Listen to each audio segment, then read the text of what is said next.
I was sued in 2020 after I was called a racist. I responded with an equally defamatory slur, which was to call the people that called me a racist a paedophile. Mainly to, as a rhetorical flourish, to say, listen, you can't call me a racist because I'm not one. And B, it destroyed my life. My serious harm was ignored in the first trial. So it has to go back to a retrial.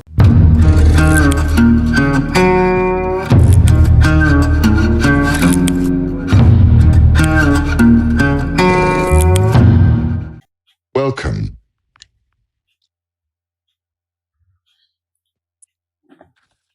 to another episode of Fox and Father. With me, the Fox, and him, the Father. It's a show where Calvin tries to tutor me in the ways of righteousness. And he succeeded. Okay. I think. Congratulations. So good to see you, buddy. Just for the sake of everyone, we're recording this on Friday. Both of us in the States. I'm in Nashville, Tennessee. I've been driving down in the car with Larry, and you know, Larry is as homophobic as you are, so I'm pretending to be... You mean Christian? With Christian. I've been pretending to be a gay Tennessee guy for the whole drive down, and Larry's been really upset by that. I've been to Nashville. I've seen how gay it is. There's some pretty blue head stuff going on down here. Yeah. Anyway, cheers, brother. Cheers. I've had a beer. I never drink when I work, but I figured you'd flake. You thought I'd flake? For viewers who don't know, Laurence has to flake there's always something. Every single week there's a reason to flake. Well, it's not a reason to flake. It's usually that I've got we need to have a conversation about this because this needs to happen. And anyway, let's not bore the listeners with my boring life. Let's bore the listeners with our boring lives. How are you, bro? I'm good. I just had fish and chips, and I've decided I'm going to grow some Morris Pipers. What, Maris Pipers? Come on, dude. How long have you been in America for? You've been in America for 10 minutes and you call them Morris Pipers already. Next, you're going to be start saying things like, I may cook them with herbs. Herbs with no H, yeah. No, because, I love this country, but they don't know what chips are. And I went for fish and chips. Fish was great, battered fish. They even had malt vinegar, which is rare out here. But there were fries, and there were seasoned fries. I'm like, this is not chips. They have to be fluffy and fat and double fried, preferably in tallow or lard. None of this vegetable oil stuff. They don't get it. So I'm going to romantic multiculturalism. Lard, absolutely. So here at the church, during Lent, we have fish fries. They've got a really good, professional kitchen. Obviously, we won't have time for next year, but for the year after. So from this January, I'm going to get the seeds. I'm going to grow some Morris Pipers. I'm going to do a fish fry. Morris Piper. M-A-R-I-S. Morris Piper. Okay, Morris Pipers. But to the Americans who are watching and they don't get this, and they're like, what, fries or chips, right? No. If you went to England and you asked for a burger, a hamburger, and you got a sausage patty in it instead of a beef patty, they look the same. They're both meat, but it's not a burger, is it? That's what it's like when you come over here and you ask for fish and chips and you get seasoned French fries. All right. Well, I'm glad we've worked our way through that. In another life, I would have been a food blogger, absolutely. But so this week I did a Turning Point USA event at Grand Valley State University, and that was really good. It was good to see so many far right wing people in a liberal city such as. We had a good time. Last night I was at a little event with the Antiochian Church. The night before that I was with the Roman Catholic Church, so doing my ecumenical thing. It's been a good time in Grand Rapids, but I'm more excited to hear, how are you? I'm good. I gave a talk yesterday, or was in conversation with, perhaps would be a better description, in a church in one of the sort of not mega but extremely large churches in Bama, and I just when it comes to speaking, I always want to say exponentially, but it's not the right word. Come on, word. Extemporaneously. I keep missing that. When it comes to sort of speaking extemporaneously, with Englishness, there's a reservedness with your audience, but the Americans are just like, say what you think. Please, please say what you think. We died to hear what you think. So I did that yesterday. We flew over on Monday, and Larry Taunton, for those who watch WTF, where Lizzie and I are staying with Larry, and he's doing his typical thing of dragging us around the whole of the South. And we're going to a conference tomorrow, and we're doing various things. But this morning, well, actually not this morning, judgments are, to give a bit of background. I mean, I think most people know the background.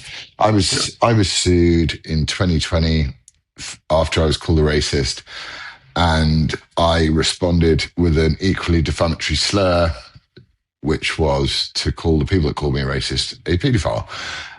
Mainly as a rhetorical flourish to say, listen, you can't call me a racist because I'm not one, and B, it destroyed my life. I mean, in many ways, it's actually, and we can get into this because I'd be really interested in getting into this. In many ways, it's absolutely made my life. I would never have met my wife if it hadn't been for this. I probably would not have been great mates with you if it hadn't been because of all these things. So I'm very grateful for the blessings of it all, actually. But the life that I had, which was very comfortable and very, was very well paid, and I was, I really loved doing what I did. That was destroyed overnight following a set of tweets that were put out by some pretty cruel, mean people, in my opinion. And anyway, they sued me. I was more moderate back then. I remember thinking, you can't just call people pedophiles, even if you're trying to make a point. Yeah. I don't think I would say that. I know, it's really interesting because language has become so much more important. Yeah. And so I countersued them. And the way that the judge, quite rightly, in my view, which is one of the parts that I've lost in the defamation case, my lawyers will be very angry about me for saying this, but I'm going to say it anyway. Was Are you sure? Because well, I wanted to be mean back, right? I wanted to apply the same level of horrible insult back. So, I think it was a defamatory statement to say to call someone that, even if it was a rhetorical flourish. And it was a rhetorical flourish, and it was very obviously a rhetorical flourish, but I said it. Right. The way that the judge in the original trial, who'd been recently promoted to the media and communications list, the head of the media and communication list, civil servant, state apparatchik, as far, in my opinion. You're going to hear a lot of the words "in my opinion" tonight, because it's important that I make that clear. The way she got around dealing with my counterclaim, which really should have been the claim, by being clever, was say, "Why are you calling me a racist? What evidence do you have of this?"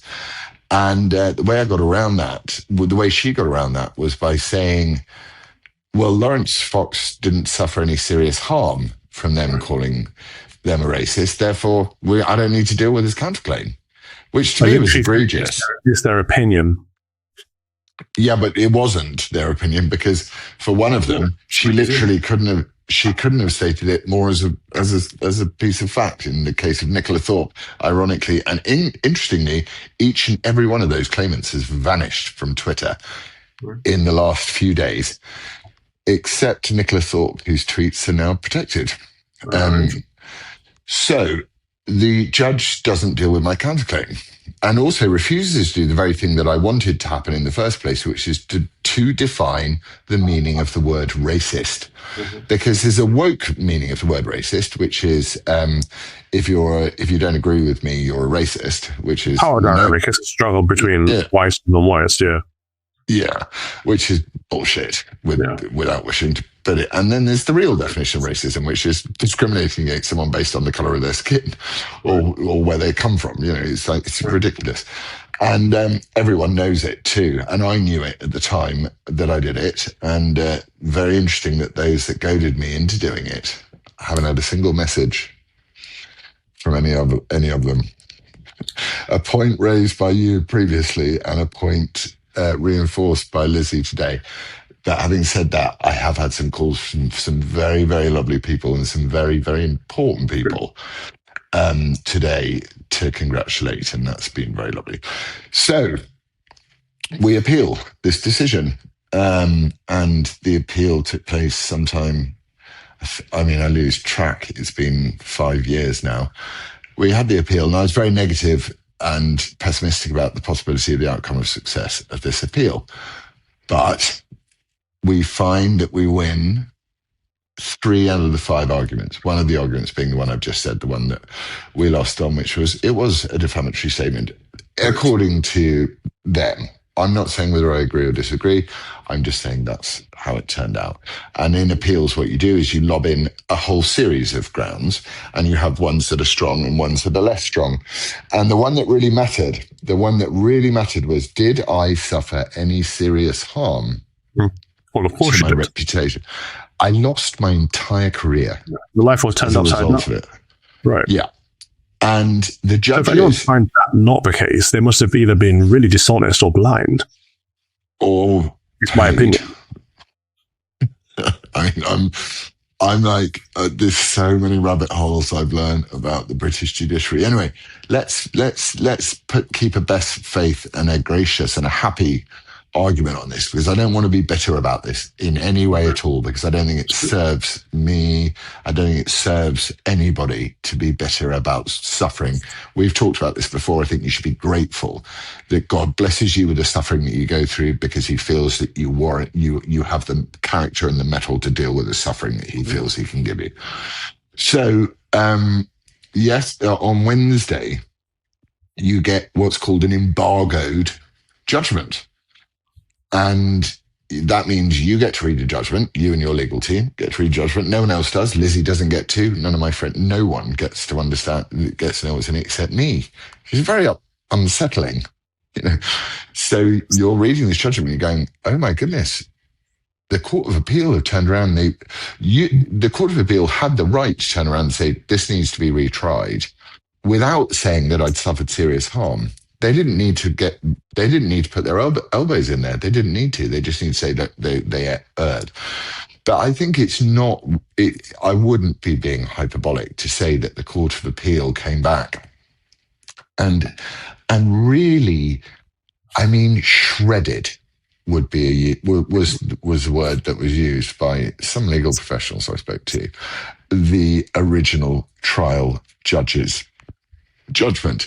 And at the same time, the bit I liked was the judge's treatment was unfair and inadequate. It's like that's fiery. It's pretty hard to say of your own colleague who you've just promoted. And the judgment, for any of you who are interested enough to read it, is littered with these wrong, inaccurate, all of that stuff. And they basically said he suffered serious harm. So serious harm was ignored. My serious harm was ignored in the first trial. So it has to go back to a retrial where Nicola Thorpe is going to have to sit there and explain and prove that I'm a racist. That's what she's going to have to do. And I wish her all the best, actually, and I really genuinely do, because I'm like, I hope you can put together a good argument for this. Because if you don't, then the consequences are going to be not good for you. The argument hasn't really been, I don't like him. That's it. That's what you're a racist means. I don't like you. But it doesn't, to an ordinary person, it doesn't mean that. It means you're a racist. Right? We all know that. So I made a decision, privately, and then once the judgment came out with Lizzie, that this is an opportunity now to say, A, look, be grateful for the blessings that have been given to all of us. God-given blessings, which are all around you. To say, don't gloat, don't be angry, don't do any of these things, don't do any of these things. This is, no, well, it's thanks to my wife, so I take zero credit for it. Be gracious and carry on pursuing the truth and justice, which is what I intend to do moving forward. The media have, in the main, slightly honestly reported it, but not particularly. But essentially, we've won the right to have the trial we already paid for. I've already paid for it. And they've slashed in half the damages awarded to the other two claimants. Let's hope they've not spent it on... grossly disproportionate or something like that. Grossly disproportionate or something like that. And which they were, because the damages that were awarded to them were the top end of the damages you get in an industrial accident if you lost a leg, an eye, were brain damaged, something like that. You know, it's incredible. Bearing in mind that one of the claimants, Simon Blake, went on to be promoted, hugely promoted. And the drag queen is still angle grinding in front of children, I'm sure. And so it doesn't really matter. No one really knows. I don't really know what happened to Nicola Thorpe or care particularly, other than the fact she's a human being and she deserves to be loved as well. So, yeah, there we are. And I was very surprised because I was deeply pessimistic about what this judgment would mean and what it means now. And I was watching, and obviously I can't tell anyone. And I know she has parliamentary privilege, the deputy leader of the Liberal Democrats, whatever her name is, silly woman. You know, she won't stand up for the mutilation of children, but she will call someone who disagrees with her political opponents racist, far-right, extremist hate preachers and all this sort of stuff. This language, this rhetoric, which destroys really decent conversation. Yeah. And I was sitting there going, I know you got parliamentary privilege, but you're going to say this on an LBC interview at some point. And she did, true to form. So I really hope, and she said about Tommy Robinson, and this judgment means... I very rarely look at my comments, as you know, on social media, because I just, you know, it's a shame because some comments are really, really nice, but there's a lot of them, and I don't want my world filled with negativity. I don't want that. And I was scrolling through and I didn't find a single comment that said, but you are a racist. Not one. So the importance of this judgment, and the thing, while it's a good thing for me, and it's a very positive thing for me, it wasn't a fight I was having for me. I was having it for everybody else as well, which is, you're not just going to shut us up by calling us racist. It's not going to work. And I'm so thrilled. And that's sort of... Sorry, go. No, sorry. I should come to the end of it because I'd rather hear what you've got to say. But it kind of cemented in my mind a few things. One is never give up. Never give up. Ever. Until you're not breathing, where you have no choice but to give up. Never, ever give up. If you believe in your heart that something is right, never give up. Believe that the truth will always come out in the end. And be grateful for the suffering because it teaches you something. And if something good comes your way, be gracious. Don't gloat and don't go, ha, fuck you. You know, don't, because that doesn't help. And the final thing I've learned is that I had a conversation in the car down here with a very, very senior person, who I can't even say anything other than a very senior person. Who had dinner with the president and the vice president recently. And the message was sent to us and to others down the line is, you can push and push harder on the issues that you think are challenging Britain, because they are sick to the back teeth of what Starmer and what the establishment and what the prevailing orthodoxy is doing in Britain. And I thought, okay, so that's permission to go harder, then it's permission to be more intelligent about the way you do it, less Laurence Fox down the pub vibe, and more, okay, if we're going to go after Islam, we need to do this carefully, precisely, and properly, rather than me going, go home, back to Mirpur, we'll build you an airport, see you later. Do you know what I mean? So I've learned a huge number of things, and I'm so grateful. Anyway, I'm going to stop talking because I could just rattle on boringly for hours, and I've already spoken for about 15 minutes. So can you talk now? Just congratulations. It's good news, finally. You've been in battle mode ever since I met you. And it's been a while, so it's good that you've got a win, finally, and you can have you can unwind a little bit from it. Not that you've not got other battles to fight, but still, it's good to get something, bit of reprieve. I hope the other side learns from this. The fact that you can't just go around calling people racists, it means something. Words mean something. And unless you have evidence, unless you can prove it, it's not just about your opinion. You're stating something as a fact, and that affects people's lives. It affects their jobs, their livelihoods. It affects their family, their relationships. And you've been a prime example of that. I don't think they will learn anything from it, but I hope they do. I've kind of switched tact. I've stopped caring about that now. I think I was just about to say Threads. I find far worse than X. I don't check Threads as much as I check X because it's hostile, it's toxic, it's nasty, it's full of blue sky blue or whatever it's called people, right? The liberals who think they're nice, but they're obviously horrible people. And so whenever I do go on there, it's like, you're racist. Like, okay. And they're like, are you the Nazi priest? Yeah. Like they have nothing left. Which you're like, yeah, sure, that's me. And like, what's your point? Like, I've given up caring or defending or battling against them or batting it away. It's irrelevant what they think. Their words don't mean what they used to mean. Like they've adopted the language so much that whatever they say is irrelevant. They've tried to weaponize our language to the point that it's no longer, we're not speaking the same language anymore. I agree. I'm just going to stop you there for 1 second.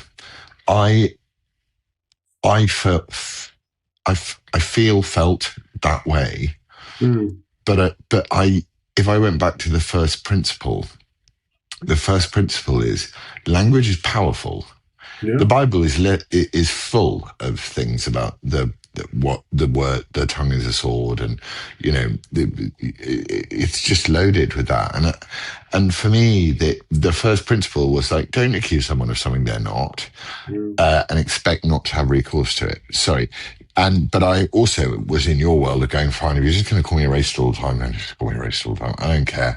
I'll just move on. Sorry. So carry on. No, that's it. That's a good point.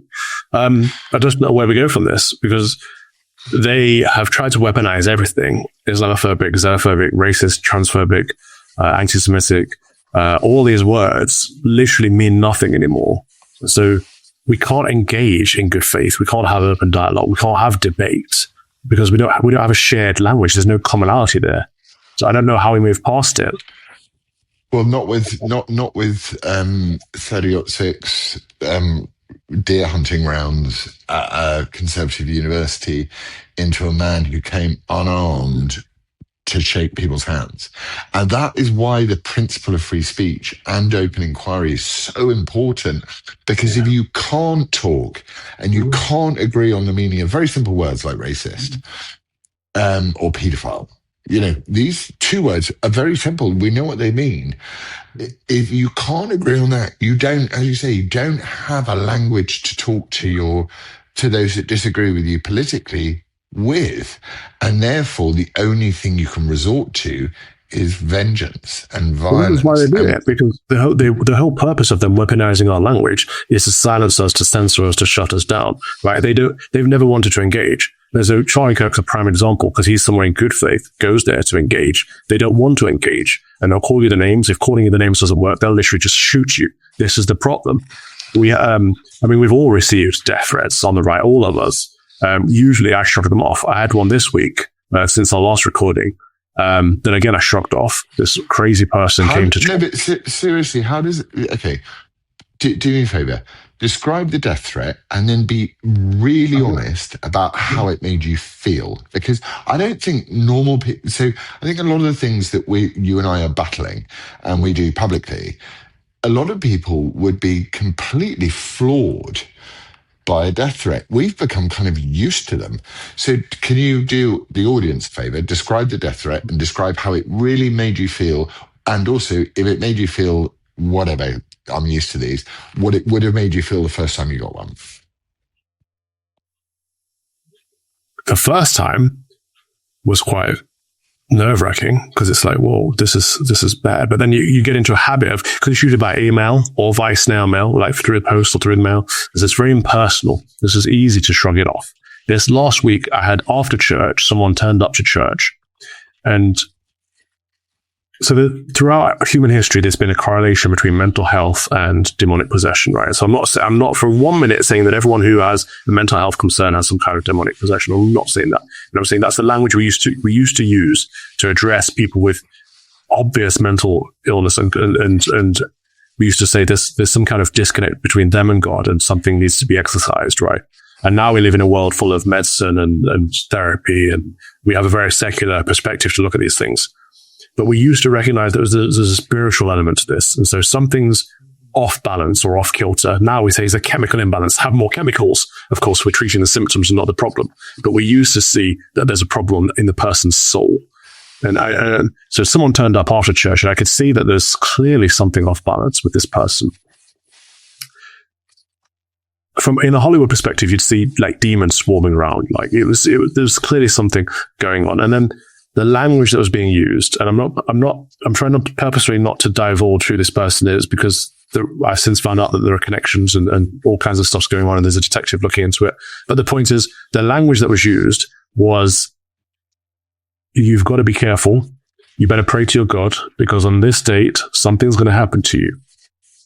And to hear that in person, it's not the nicest feeling in the world. But my initial reaction was, this person's clearly unwell, like spiritually and or mentally, and needs help. In fact, my advice to them immediately after that was, I met them out around the church, not in the church building. My advice was, go into church, like sit in the back pews if you want. It's quiet in there. Absorb the silence. Just listen. Like, listen for our Lord. He will speak to you. He loves you. So my immediate concern was for their mental and spiritual well-being. Of course, they didn't want to take that up. They didn't want to enter the boundaries of the church for, I would say, obvious reasons. And they stormed off and left. And again, I shrugged it off, because you do with these things. It's like a coping mechanism, but it's not nice. But the next morning, we woke up to graffiti on the church wall, on the door, where I was speaking to this person, that said, "The devil was here, F you."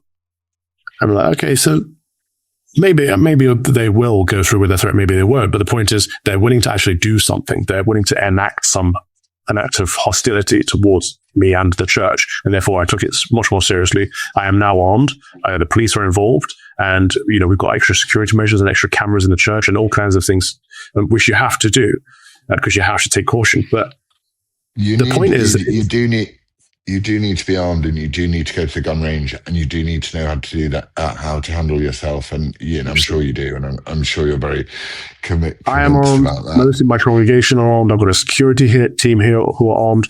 The liberal laws in Michigan are generally liberal, but there is still a Second Amendment, and actually in churches, the leader of the church gets a lot of say in this kind of security scenarios. That we are good, we're protected, but at the same time, there's a darkness that is becoming so obvious and unashamed and unambiguous and just kind of out there. The devil is not hiding anymore. He's letting himself be seen by people. Ain't that the truth? Ain't that the truth?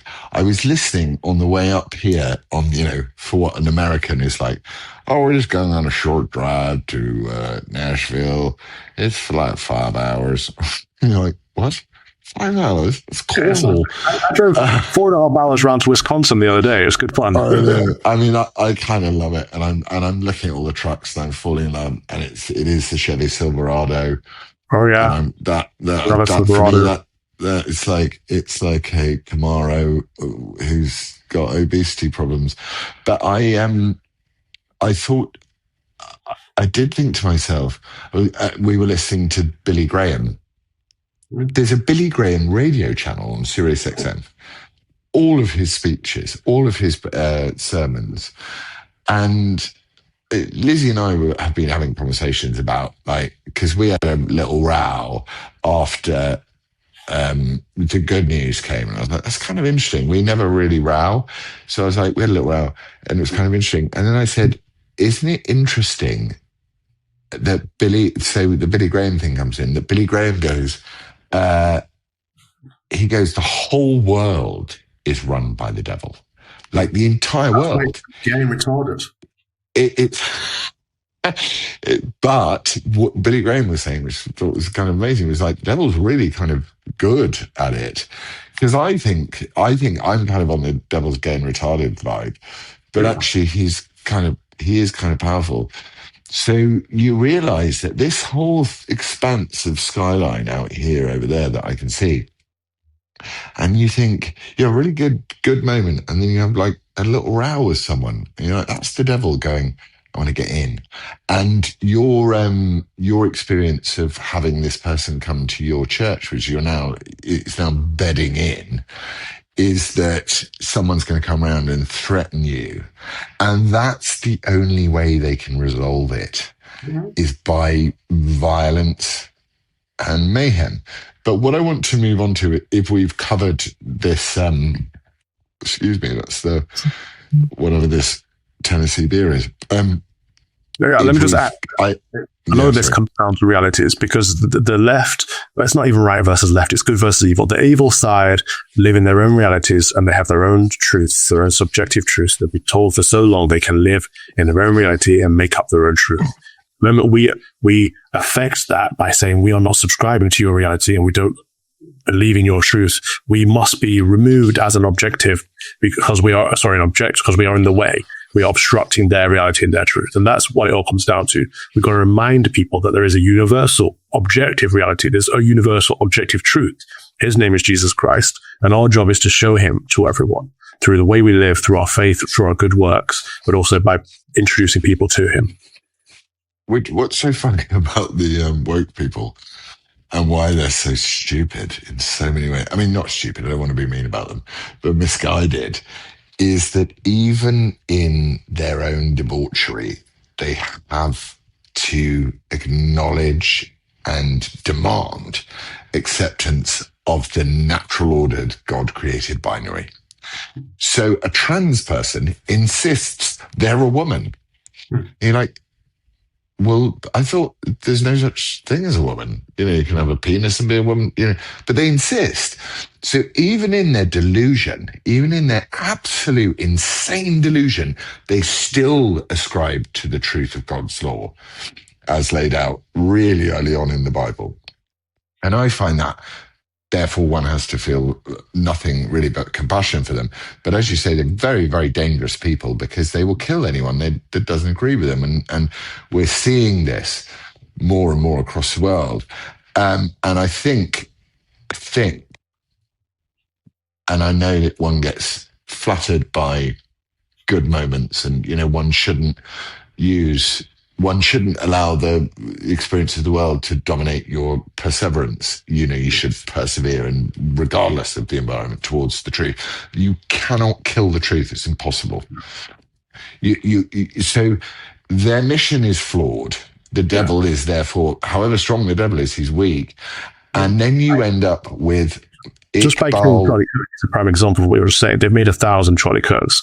I was at Turning Point USA here in Michigan this week. Next week, I'm at Alabama. Like, there are lots of other people doing this. We're all going around the colleges speaking, doing exactly what he was doing, because they killed one. And so 1,000 of us spawn up in his place. Yeah, it's the same with the woke hydra. You cut off one head, another one will come. So we end up in Britain, and I think this actually, they're doing our work for us. Some foreign man called Ayub Khan. Welcome. He tweets, "I welcome the news." Theon, if we could put this up on the screen, that'd be great. But I know you want to rush this one through, so if you can't, it doesn't matter. I'll just read it. "I welcome the news that Maccabi Tel Aviv, Israeli football team fans, will not be permitted to watch the match at Aston Villa exclamation mark. Well done to all those that signed our petition. In this short time, don't forget the guy who's called Ayub Khan. In this short time, Jews are being banned from watching football games in Britain. And if these woke people don't realize what this is and what Islam is, which is no different. Islam, to me, is no different from the ideology of National Socialism when it came to Hitler. It's exactly the same thing, Islam, and it's a death cult. It wants dead Jews. It loves it. It feeds off it. That's what I feel. And then you get Iqbal Muhammad MP. These are independent MPs. We're going to have a lot of these at the next general election, by the way. A lot. Thank you for all that put the safety of Aston Villa fans, Birmingham residents in the British Republic above the Zionist and political pressure to let Israeli hooligans and terrorists run riot in our country. I have reached the point with Islam where I'm not sure I want a single Mohammedan in Britain. Not one. I've reached that point. Is that bad? Is that bad? No. I don't want, and I know that Britain should be a free, secular, and liberal democracy because my vote. No, it should be free, secular, no, I know. I'm just telling you what the people the people that try and drag me into centrism always talk about. We are a Christian country, therefore the celebration of Jew hatred, which is, and we can have our own conversations about the Jews and whatever and all that sort of stuff, but English people should not be in the middle of a sectarian war between Muslims and Jews. We shouldn't. It just shouldn't happen. And I'm I'm like, get them out. And the very important person I spoke to today, who had, with Trump and Vance, said the other thing that you've got to deal with, hang on, let me just remember exactly what was said. Yeah, was that, I can't say it because it will wreck the planet. Damn it.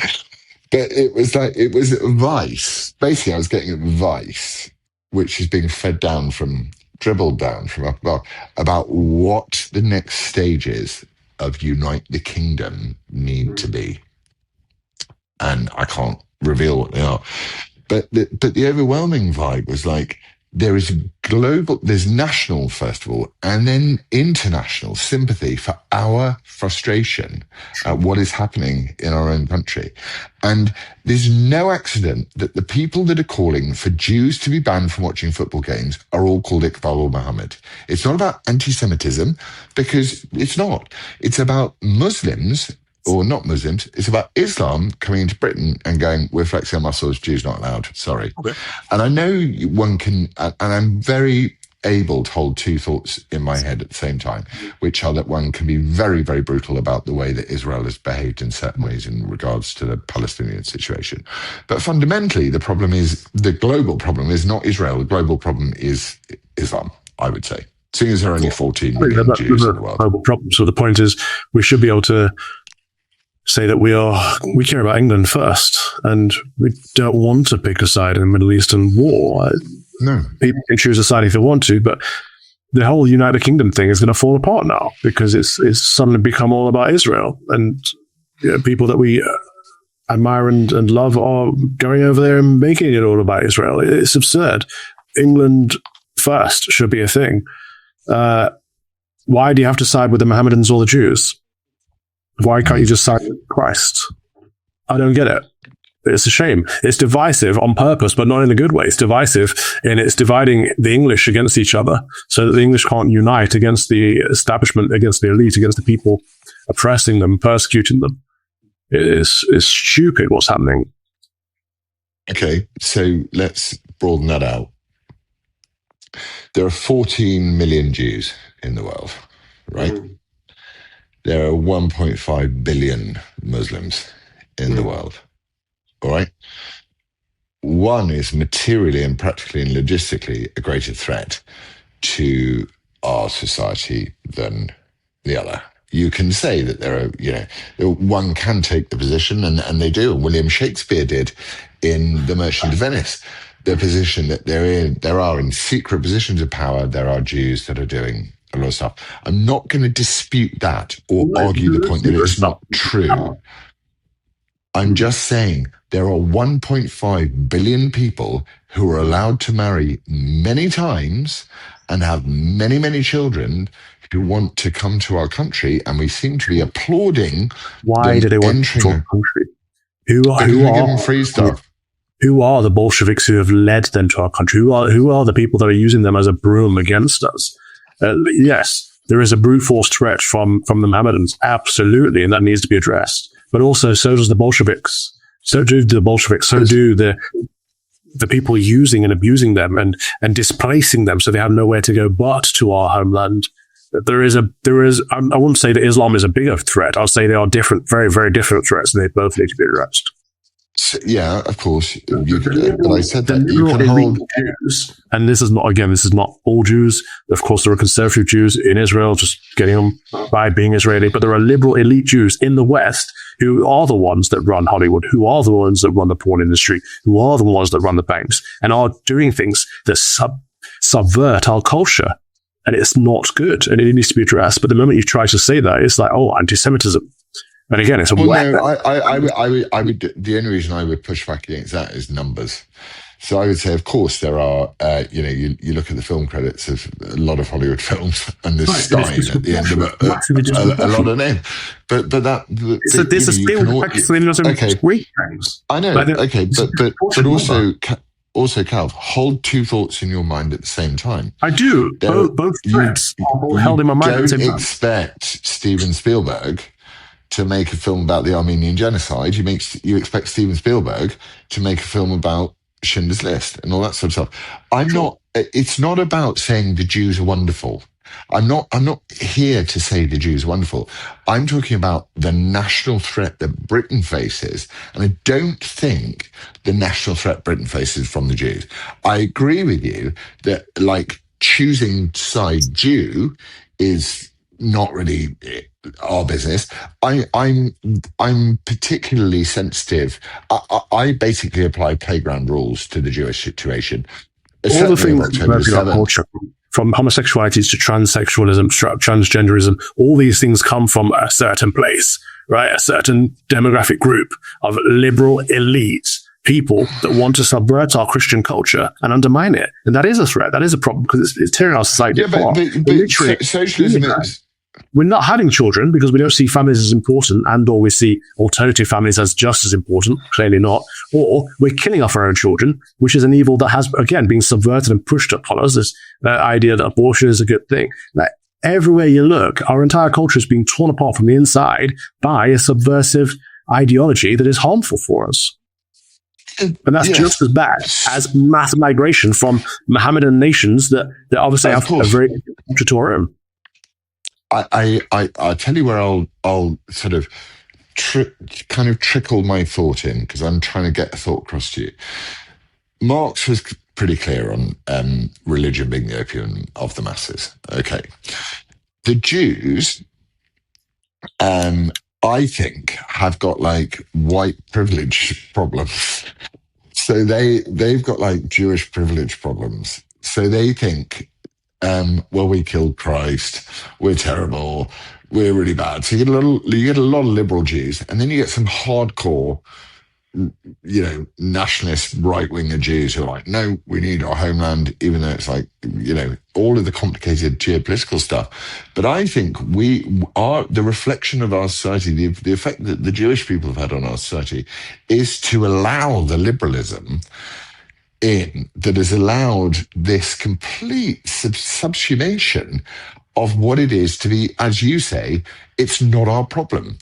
It's Britishness. But where I do draw the line is I turn around and I say, I apply playground politics to all of this.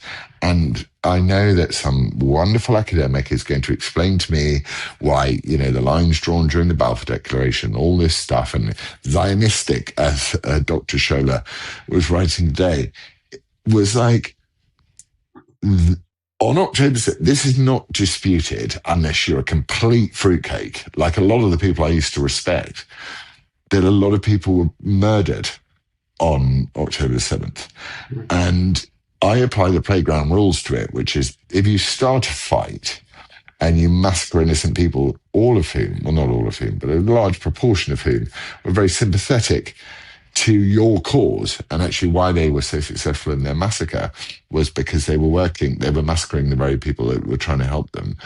To cry bully after when people flatten your homeland and kill huge numbers of innocent children, disproportionately kill innocent children, whilst at the same time hiding and not releasing hostages, none of whom are women, by the way, anymore, is stupid. And Trump's position was the right. But there's nuance there, in that there's evil on both sides of this argument. Destroying 85 on all sides of every argument, according to the Bible, according to the very. Is obviously wicked. We've addressed that. I think when we said there's never been destruction like that since Dresden, right? It's just not normal in a war. But also, Hamas going in and killing people on October 7th is evil. And then also, as Charlie Kirk was addressing, was there a stand-down order? Because the security around Israel is the best security in the world. And anyone that's been there, I've been there, you can see you just cannot get over. You can't do it. So was there a stand-down order? Did Israel allow it to happen? The government of Israel allow it to happen so they could get their way and flatten Gaza, which is what they've done. And it seems they want to. It's a land grab. But you have to say that is conjecture, whether it's true or not. Conjecture. Yeah, okay, it's a question, and I also think it's a question that should be asked. But they have stated that they do want to expand the state of Israel. That's not conjecture. They've stated that. And they've taken land in Syria as an example. But that doesn't make any sense. It's a constant, I'll tell you Iran is moments away from nuclear weapon. So the US goes in, destroys the nuclear facility, and everyone, even the people who want neocons, are kind of just to stop Iran having nuclear weapons. Just last week, Netanyahu saying the same thing. Iran are moments away from a weapon that could reach the United States. It's like, how often are people going to fall for this? It's the Tony Blair line over and over and over and over on Groundhog. On that, we 100% agree. You do not just pick the side of Jews in Israel because they're Jews from Israel or Jews. There shouldn't be any nuclear weapons in the Middle East. You must have an. Middle East is so volatile, there should be no nuclear weapons. And this is what one of the American presidents famously said. He didn't want nuclear weapons in Israel, and he was killed for it. And this is a problem. There shouldn't be any nuclear weapons in Iran. There shouldn't be any nuclear weapons in Israel either. The whole region is far too turbulent. Pakistan have got nuclear weapons, and India have got nuclear weapons. And Pakistan and India have. I don't think they should have nuclear weapons either. Well, no, I don't think. Well, ultimately, we're all Jeremy Corbyn. No one should have nuclear weapons. But, there's some amazing I'd be happy stuff. with Britain and America having nuclear weapons. Well, then you're adopting what could very easily be prescribed as a white supremacist position, which is that, Anglo supremacist or... I knew I'd fall into that leg trap with you. Yeah, America and Britain. But what happens when Pakistan and Afghanistan and Iran? Absolutely. But why? What happens when? Why Pakistan is the terrorist hub of the world. Iran and Israel, the Middle East, is one of the most turbulent parts of the world. Like these places, you can look at it objectively and say they shouldn't have nuclear weapons. We don't need to be like, oh yeah, but all cultures are equal, all nations are equal. No, I don't think all cultures are equal. I really don't. But I'm saying to you, I think it's even on a practical level. This is why I do not do podcasts after a beer. One time you and I had a drink when I was podcasting, and remember that I was in a seminary at the time, and I had to apologize for calling a priestess a priestess. I'm like, she was a priestess. Ultimately, you shouldn't have to apologize for anything, even if you've had a beer. And I do think it's okay, in the spirit of free speech, it's okay. And I think one of the points you're trying to make here, which I think is a good point, is you don't, after 80 years, after the massacre of 6 million of you, you don't get to wear that as a badge of righteousness over every single issue. Well, And it's I like think that's, weaponizing words. Yeah. yeah. So therefore, I would agree with that. But at the same time, applying a logistical, practical element to it, other than the kind of really the Hasidic Jews, or but the same could be said for the Amish in a lot of ways. You're not being confronted by the numbers you're being confronted on from Islam, and you're also. I don't think Israel is thinking, I'm going to take over the Middle East, because I don't think Israel could. No, Israel is literally trying to take over the Middle East. They're open about that. They've said that, and they want to do that. One way to do that is just displace the people and send them all over to us, which is one of the reasons that we're in the mess. You're right, Islam is a problem, but it's becoming over. So much trouble after this conversation, Calvin. Are you going to be WhatsApping me after this? This is not about individuals. I probably actually have more Jewish friends than I have Mohammedan friends, but we love the people, even if we don't like their ideology. And I've said throughout this podcast, it's liberal, elite Jews, and I have many many conservative Jewish friends who aren't in that, and they want to. Then they use the same word. So why do you put the word? Fight the Bolsheviks. They want to destroy that communist mentality. It's destroying the West. Why do you put the word Jew on the end then? Of what? So you're saying it's liberal elite Jews who want to do Absolutely. This. And I'm like, there's a disproportionate number of Jews who run the porn industry, who run Hollywood, who run the music industry, who people persecuted people like Michael Jackson. Like, we have this status all out there, and people like speak up about it, whether it's MJ or Kanye West. Would you describe yourself as anti-Semitic? No. Because I don't hate anyone based on either their race or their ethnicity. I can dislike ideologies, and I dislike the Mohammedan ideology. I think Islam is evil. I think liberal Judaism is a problem, certainly, but it doesn't have to be. What about Old Testament Judaism? Are you okay with that? Of course, the Judaism of the Bible was very different to modern Judaism that we see today, and the Talmudic Judaism is a response to Christian. They killed Jesus, and they don't have a heaven. So, those ideologies, those religions couldn't be more different. So, and Jesus's idea that the sort of trope of Jew, the way that the Jewish people count things, the way that but it comes from the Bible, doesn't it? Because the way that as far as my very, very naive understanding of the Jewish faith is that there isn't a heaven. There's a life that you lead, and that life, there isn't a heaven. There's no promise of heaven in the Old Testament, is there? Different Jewish tribes believe different things, like the Pharisees. And I'm just saying, you're a priest, you read the Bible, it doesn't promise heaven. Whereas, so therefore, you're naturally going to start counting the good deeds that you do, and you're right. The protection.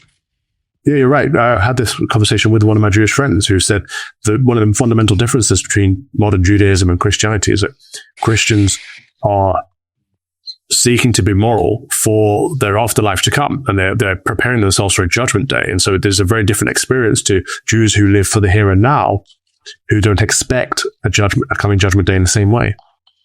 I get very I think it's okay to criticize the Jews, and also I'm really happy to criticize Jews. I just don't think that they're my main worry. Well, I don't care. I have Jewish friends. I don't really have a great deal of Muslim friends anymore, even culturally Muslim friends, because I just turn around and go, Islam's not a religion. It's a poisonous death cult, and I want nothing to do with it, and I want it out of my country. And if you want to go and try your Islamo-socialist fascist experiment somewhere else, good luck. And I think you're totally okay to say Hollywood is a hotbed of porn and Satanism, and who runs Hollywood? The Jews. I think it's okay to say. But what again? I'm master for it. Well, I'll say it. Fuck them. I don't care what people think. Free speech matters more. The point is the point is more what is having the most deleterious effect on society. It's not either or, it's a false dichotomy. Let's use another example. Mass Platonism is having as much an effect as the mass migration, both illegal and illegal, from Mohammedans. They're both having detrimental effects on our nation and our way of life. And you've decided that you think you can blame that on Jews, and I go, well, I can blame that on Tony Blair, and we could probably have an equal argument about that. I'm not blaming anything on Jews. I'm saying that my concern is that whether the Jews are right or not, whether the Jews are righteous and better than anyone else, you and I both know that we don't believe any of this stuff, that anyone is better or worse, but we get stuck in not what we get stuck in, but what we truly believe is that do not subsume yourself to an ideology that wants to kill, conquer, and destroy. And somehow Judaism exists in the middle because the meaning is derived from the deed. And again, I'm speaking as someone who with no understanding and no wisdom. The meaning is derived from the life that one leads. Whereas in Christianity, the life that one leads defines, it's like, I find one of the hardest things I find about what Jesus has said in the Sermon on the Mount was, if you look at someone and you want to shag them, or you look at someone and you want to kill them, you've done it already. So that is an exemplar, which is really, really, so what he's saying is you're never going to achieve the thing that you need to aim for, but this is what you need to aim for. You need to aim that high with every single deed of your life, whilst at the same time, when he was in the wilderness for 40 days and the devil promised him the world and all of this sort of stuff, Jesus said, no, I don't want that, because he was offered power. And I think somewhere in the middle sits this strange idea. No one really knows much about Judaism, particularly. I don't know anything about Judaism other than there is no heaven. I know that. And I know that in Islam, it's like just turn everyone into Muslims and they'll be fine. And in Christianity, it's like turn the other cheek. And if you've even thought a bad thought, that's a bad thing. So they're all quite, they all have their own ins and outs and their own flaws. And it's what you believe in. And ultimately, for me, it boils down to the resurrection and it boils down to crucifixion and the resurrection. And that's why I'm a Christian, and that's it. I don't really need to read any more of the Bible than to know that. I think it's so funny that we started off talking about quite a serious issue that I was a bit concerned about talking about because I wanted to be careful, and we've gone into like what I think is a really important conversation. Actually, it's to go, you know what? No, the other thing that we're all taught, and that Genesis teaches and the Jews understand, is that we're all fallen. Each of us are fallen. Whereas, and you know, it says you will work all the days of your life instead of having the paradise that you were promised by God. We, the Christians, were told that deal done between God and man was overcome by the fact that Jesus died for all of our sins. So, you know, true liberalism really should come out of Christianity, but it doesn't, because Christianity is so self-reflective and so about going, I need to think about how I behave, because my behavior it creates meaning.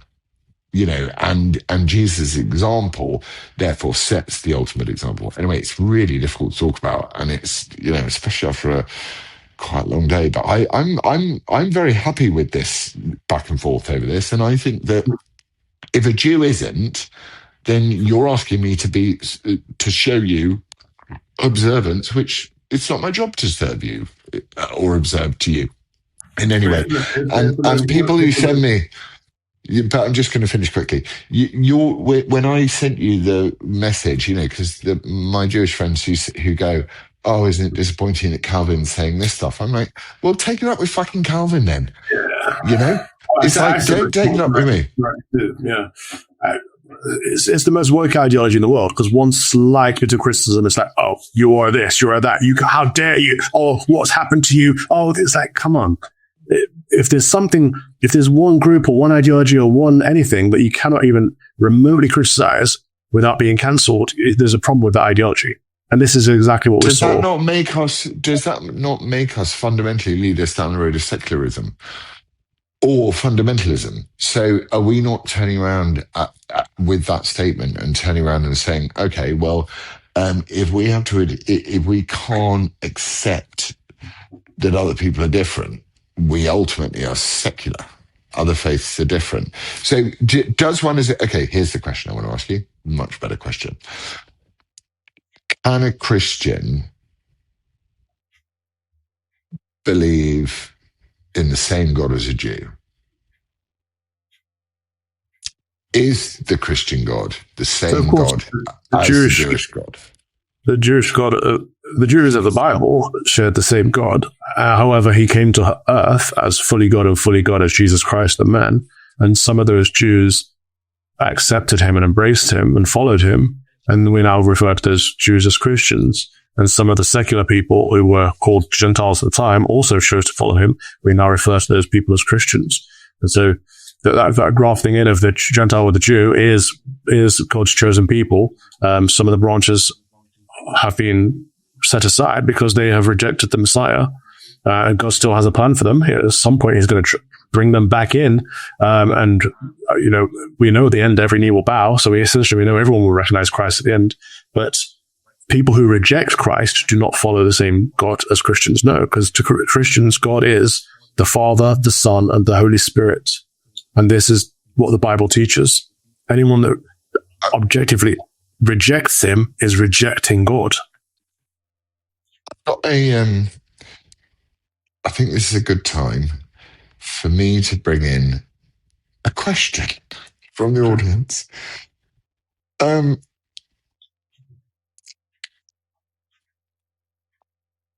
What's one topic? This is from London Lane _media. What's one topic you completely disagree on, but still manage to debate respectfully?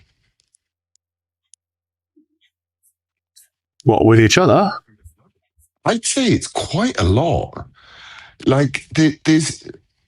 I was also saying this to Lizzie as well. I was like, temperamentally, Lizzie and I are very different. I'm like, and Lizzie's like, calm. So I'm like, as temperaments, we're totally different, but our values and the things that we feel. So we're able to debate things quite severely if we want to. I mean, we don't spend our lives doing that particularly because, there are other more fun things to do. But I would say that this issue, which, a little part of me, and I know it's what you're saying, I will go away and think about, and I will go, okay, well, he's saying it and he's continuing to say it, therefore you're not a faddish person.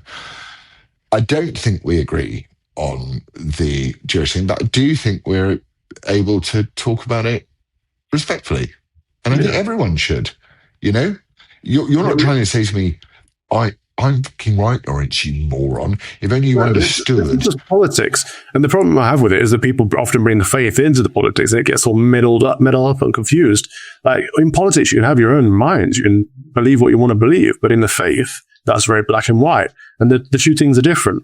And they are separate. And people get confused. But you and I have always had this. We've always been able to sit around and have a smoke and have a drink and have a debate. And then at the end of it, we just hug and go our separate ways and then come back to the table the next time. Like, it's fine. I don't understand how other people... By the way, biggest message in the whole world is you're the only person who has never goaded me on, who has always chastised me when you think I've gone beyond the best that I can be, as a friend I'm talking about, and has always had my best interests at heart. And for that, I am profoundly grateful. I cannot tell you how grateful I am for you for that, because I know that I'm not going to get bullshit from you. And Lizzie knows you're not going to get bullshit for me. And, there's a few private things that you've called out, and she was like, ask Calvin. And I was like, wow, okay. So that's what true relationships are. And that's what the sort of reason, abstractly, the court case was about, which was about going, if we can't talk without me turning around and saying, shut up, N-word. I wish I actually had the confidence to say it, but YouTube would just rip us off. It would be without that confidence to be able to say, you know what, I think this, even if it's a very formed idea, or even if you're trying out an idea, we're dead as a society and we will end up massacring and killing each other. And I think it's so important to set that example. And I'm so grateful to you. You'll notice that WhatsApp group is empty, isn't it? Yes. As Lizzie quite rightly pointed out, as she quite rightly pointed out to me this morning, she went, oh, you bought a lot of roast dinners for those guys. You cooked a lot of roast dinners for those guys. Silence is very loud, but thank you. I feel the same. I appreciate you saying it. It's important. And I'm grateful for your voice in the world. I think that you're courageous, and I think when someone comes to me and goes, what's Calvin said now, I'm like, shut up, because I'm sure you get it a lot about me, and I'm just like, go speak to him about it. Yeah. And also, people people agree with what I said in this show. You can speak to me about it. That's fine. Like, my views can change, and they're not solid on anything that's not theology. And that's fine to have a debate and disagreement. I think the reason I'm so frustrated with it all is because I see how we're all going like this, and everyone's having to choose, Ukraine or Russia, Brexit or EU, Israel or Palestine, or Gaza. I'm sick of it all. I care about England. I care about America. I care about Christendom. I care about Christ. And I don't want all these distractions all the time. It's horrible. I think you're you're the riptide in what people feel is the tide going out. And people think it's like the tide has turned. And I hear it a lot from people. And they go, the tide is turned and we're all now going to win. And, we're going to get uncancelled and everything's fine. But you're the riptide underneath going, well, you can still drown on the way out. So just calm down, guys. And to anybody, I want to say, from my point of view, to anybody who disagrees or wants to take offense, or wants to send me a WhatsApp or Calvin a WhatsApp saying anything about how we discuss things, we're not going to stop doing this. So we're going to talk like this. And it's really important that we do. So I've got to go to this conference dinner now, because otherwise I'm in, because there's a timetable. And I will send out to Larry and to Lizzie. I will. And I love you, man. And thank you for being my friend. And that's I appreciate the most important thing. It's the most important thing. You're the person I would call if I was needed. And the great thing about real friendship is that you don't, maybe some people do, and good for you. But I call you when I really need you, and for that, I will be grateful till my dying day. And I know that you have my back, and I will always have yours. And we should all be allowed to disagree about everything, should we so wish. So I'm really sorry, Jewish people, if you're upset that, we're not totally on your side. And I'm really sorry, Muslim people, if you're upset that we think you're a vile death cult. Not you, Muslim people. No, I'm not bothered. If you're not on Christ's side, I'm not on your side. I don't care. Shall I say a prayer? Yes, you should. In the name of the Father, and of the Son, and of the Holy Spirit. Amen. Feed us, O Lord, with the living bread, and make us drink deep of the cup of salvation, that following the teaching of thy Bishop Ignatius, and rejoicing in the faith which he embraced the death of a martyr, we may be nourished for that eternal life which he ever desired, through Jesus Christ, thy Son, our Lord, who liveth and reigneth with thee in the unity of the Holy Spirit, ever one God, world without end. Amen. Amen. Thank you, man. So good to see your face. And I'm me and Lizzie have decided that we're going to do, babe, am I allowed to say? I've got my thought police over there. She's watching telly in the other room. We're going to rent a 2500 GMC 2500. Come and say hi to Calvin. Please come. C- Can you not wave at him? Come on. She's doing her hair. She really likes it down here because the hair gives the humidity gives the hair. We've decided we're going to rent. There's a company where you can rent a truck or it's a truck with I think they call it a gooseneck or a something neck attachment and a little trailer. And we're going to take our honeymoon because we've not taken our honeymoon. And we're going to drive across and make a little documentary about the red states. Oh, and cool. and we're going to do that for a few weeks. And That would be amazing. And it's also affordable because I've been like going, what I'm Googling, like, what's the difference between a 1500, a 2500 and a 3500? And Larry's like, shut up, it's all about pulling power. And I'm like, well, it seems to be able to take this. And so we're going to do that. We're going to stop in certain places and record stuff and make a little documentary, I think, about the flying in the States. True. Like I say, I went to Wisconsin the other day. I went to a seminary that is the sister seminary of the one that I trained at. And they pray for us every day, and we pray for them every day. But it was great to be out there, like to go back. You remember when I was there in Oxford? It was the most intense, stressful time of my life. But I look back at it fondly. So it's nice to go to one that was very similar to it out here in America, without the pressures of the deadlines and all that stuff. It was great. Yeah. Driving 4.5 hours down through Illinois, up through Wisconsin, like exploring. I love it. Many people said at this thing that we said the other day, they said that they really take great heart from our conversations. So, good. And, enjoy the fact that we ramped it up a bit. Well, I'm really sorry. It's called free speech. Deal with it. People care less about free speech. People care more about, anyway. Shall we, thank you for watching? Yeah. Sure, not dig our hole any deeper. Thank you for watching. Thank you for your, most of all, actually, just a personal message from me. I don't often read comments, but I am very, very grateful for those of you that do comment to me, often in person or, at times I meet you at events or something like that. And I have been so touched by the people that have been so good to me, and I know who my friends are. And so do you, man. Yeah. And that's a great lesson in life. My friendship circle is very small, but I trust them with everything, and that's important. Yeah, so. Be like Calvin. In a world full of Taylor Swift, be Calvin. No, in a world full of, what's her name? The one that I saw it just as I was about to come on with you. What's that old Spanish lady called? Jennifer Lopez. Oh yeah, Jennifer. She was like, it's not that I was unlovable, it was that they were incapable. And I was like, no, babe, you've done 6 husbands. It's your problem. You're the common denominator here. Was it Ben Affleck who's walking her to the car? Is that? Oh, that would have been funny then. We've got to go. What we're doing is we're giving people false endings over and over again. I love you. Thanks for watching. God bless you. See you next week. Bye-bye. Bye, dude. Love you.